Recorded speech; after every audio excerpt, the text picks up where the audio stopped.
Marungkon mi malo.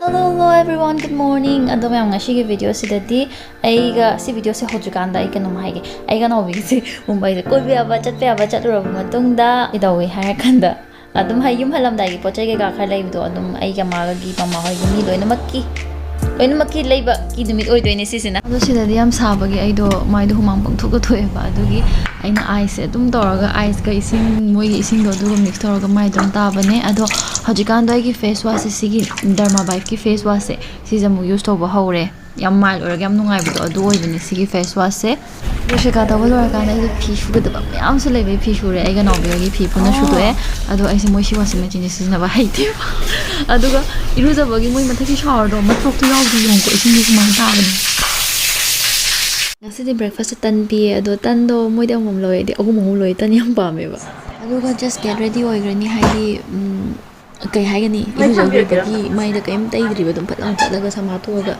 cha ba lo ne ba do Keshu yam kan tai moisturizing lotion ama tai ni NEUTRIDERM gi which is also like a primer makeup toujaraga gi sagi face wash tuga sigi moisturizing lotion siga pama ga di ai description da magi link ka da loi hapam ge mado sigi makeup hai di lotion ja tai loi ga ai sunscreen ama tai re loi re ai gi lotion ba so mayam lotion ba loi re humang sam sawe do ai do fan use to bane ado ngasi gi video sidadi kano taw de just blow video ne ga nom video do phoenix mo da chat toy ni atugi ado makeup tiam kana taw de foundation shotai de found da gi taron powder sho half de just moisturizer ne sunscreen ne pishum ga lipstick ka budi khara half pe aduga phoenix mo da chalani ke kano khar le ni aduga halaga bani hol ma cha ma tawra ke adu ne do video se hauna ma tawra se silai re sumai sel obra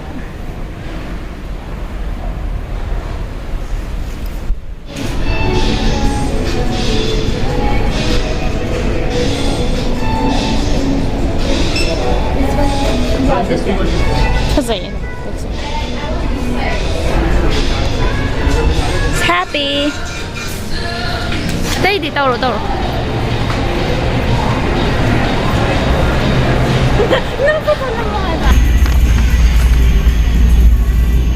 Amma bilang hungry. Ay parang ngamjara. Hello Kitty, hazayin dum. Thought pack se hazayin. इसलिए 50 रुपये पिए अदु palm दे idiom now B मासे escalator हाइब्रा दु photo दम निंग मना गावरबा नदे दुकान दु चंगा नम नुंगाई ते हाइबा normal size number actually bani say more of photo number doing and less of what leiba doing ado hoje ina now bisi ye room sida nei na to na tissue paper am pedro so goi ba ui ba Now bisa ini ye room dah hoje photo nampi kani. Marungkon mi malo. Angka marungkon bi 1, 2, 3. Wow, very nice. Ado sini phadi phajai. Phabudi phajai ado. Vacation ya mahal dong gitu. If you want to lay age ado nang adu pama di lay ni or green pama kana green do lay tu. Hazai, क्या पिया? यार नहीं कहीं और बनी थी late. वही dinosaur से ट्रॉसी मगाक लेंगे। Hi. Now we do now we नती आई यम लाम बाबा। इन्हें पिज़्ज़ा हट नहीं ना खल Domino's पिज़्ज़ा नहीं ना खल ले हम रात को Domino's पिज़्ज़ा और हम पिज़्ज़ा हट और हम ये लाम बात की Ding ding ding ding. Khud na pare chaninge.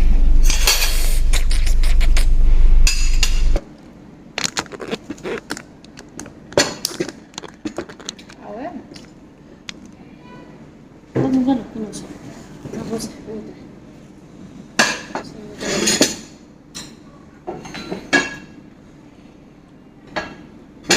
pura quiet over place ne ko susune am. Harouwe. Oh yeah.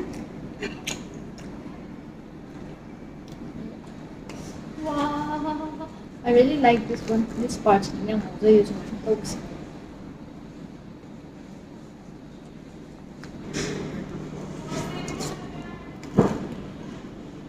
ꯂꯣꯏꯔꯦ ꯁꯤ ꯑꯃꯨꯛ ꯇꯧꯗꯣꯔꯦ ꯊꯥꯔꯣꯏꯒ ꯇꯧꯅꯕ ꯎꯄꯥꯏ ꯂꯩꯇ꯭ꯔꯕ ꯑꯗꯨꯏꯅꯦ ꯅꯠꯇ꯭ꯔꯥ ꯑꯩ ꯆꯪꯉꯒꯅꯦ ꯍꯦꯛꯇ ꯂꯩꯅꯤꯡꯗꯦꯕ ꯈꯪꯕ꯭ꯔꯥ ꯆꯦ ꯃꯣꯏꯁꯦ ꯈꯪꯕ꯭ꯔꯥ ꯆꯦ ꯎꯕꯗꯗꯤ ꯌꯥꯝ ꯀ꯭ꯌꯨꯠ ꯑꯣꯏꯕ ꯍꯦꯛꯇ ꯆꯪꯉꯒ ꯂꯩꯅꯤꯡꯗꯕ ꯐꯥꯎꯋꯦ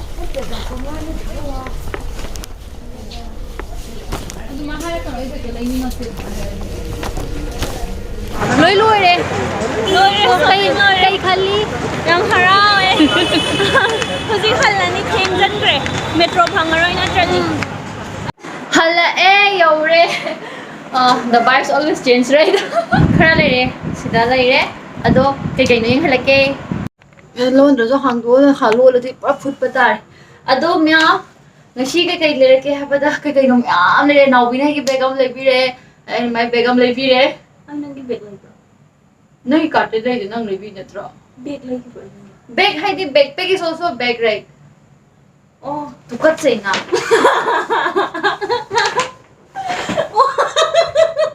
ꯐꯥꯔꯁꯇ ꯂꯩꯕꯗꯨꯅꯦ ꯀꯣ ꯀꯥꯎꯕ ꯋꯥꯅꯤ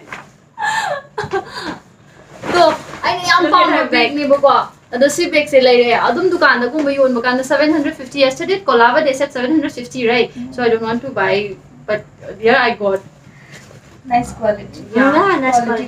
ang high 50% tabi re ba sige price ko my price na 5445 p but 50% targa 2000 something were money adu oi gi bane si But the quality is so good.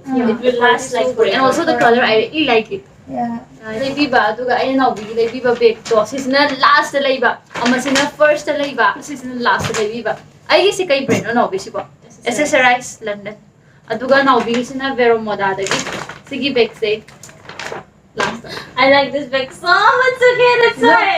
Actually this is the second so we entered then after seeing the price we just came out then like after seeing all the bags this is the best bag we have seen that in the mall then we went to the store again and we bought it again yeah so hango saro thanks you like haza bane yam cute hoega So nice. Yeah, it's really nice It's cute, na? So aduga like the design is also unique right Very unique, yeah. yeah it's really unique and hazabado adugini my price na lising ani chapchana sila re aduga so happy. Yeah. We never do shopping, okay? But today, only today we did shopping. ahamba punsi ga hamba now bisu mumbai da kuina le Yeah, rakado sometimes. now bisu mumbai da kuina le rakado sumaina mo daga chatri hai Whenever I go mall, I'll just do window shopping. Come back. some photos and all No money. Yeah, no money. mama gi potli ne ba ko si phaza bra khot pra hang ha au kya pige hang ai na kya pige ha man tang di le kano hai do man to bro ga ni paisa gi di yare mama kan khal no ga ke oh ani hek le My mom, no. She's asking what is the price of this bag. And we are thinking like if it's costly, she will say don't buy like that. yeah. Then what she said? Then buy me too. she said what is the price and I said don't think about the price it's okay I'll just buy it then buy two For only one guy. yeah Yeah, this is slabby, no? yeah this is also 50% off it's like It's like offer. 2599 so we got it by 50% off It like, was so good. and this one is very beautiful Samoti. yeah potli yeah am phazaba These things, no quality. It's like Yeah. it will last. Forever type thing. yam phazaye adagi kitang unique so oibado adu oiba then we will pack this later on okay now we Yeah. To take it later. I'll just keep like this. put it here see kai brand levi hai Levi, jara Levi. I ka maina pronounce so ge kham I don't know how to pronounce Levi is so popular. then This brand. now bigi mga tahap ni ngai gi sinang mini show dagi lerakpan mini show gi pot to kashi am phazade ko manipur su pani show do pot kashi am yauge dana adu maina sida do kashi am yauge aduga Minsan chao. Yeah. Jivami dai pot khara lere Jivami tum you know like Jivami de tum akhoi gi tum khangi dana hai chanam da ko ai apam bambo yaug dai ti pot leiba ka na hai yam khara piki oi ba duna pot si yam kana lere koi de now bi yam lere hai chen H&M I get this I bought few clothes from H&M. I think I got this one only yeah I see ka tag lere Sigi sina Sigi maning the backless oi ba ko aduga adum yam phazaba do oi Wait. Sigi curry. This one. What is this? I forgot. Necklace. Bodycon. Yeah, bodycon. See bodycon. Adagi Sigi is now. Binaiga maga amom lemina sen haibane because this is very transparent. But I like it. I want like dress. I can just wear tuck. Yeah, like that. And I see katang le ma de H&M dagi she got lots of clothes. This is so good. Like this. But the one we bought is just 300, 400. No, this one is a bit costly. It's like 800. Yeah. Yeah, H&M. Quality, I feel like it's This not- one is hard. This one is thick. But I just want this color.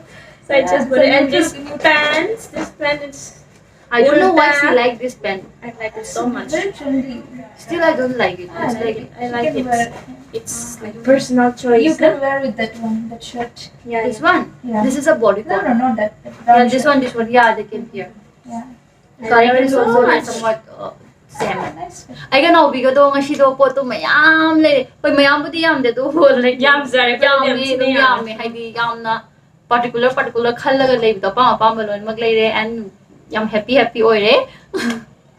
Khangdi ha man adum I budi I di ba khong khuding jala potang lai ko so kholi oi ba ise like addicted oi ba I koi cha che ha ga so I koi pa cha de pot lai ba che ha re dum hogolaga na ba pha mi do oi e adum ngashi su pot lai ba mayam chalu re adum cha chu chalam dai oi re koi ja hosikan do. So Nashiki the video is sare toujaraga, and if you like this video please give a like and also subscribe. Mayam, bye bye, love you all. Bye bye. When I say bye bye, this would be our last bye. No. with you together or in the same frame. Maybe I can come after. Hi. Hi.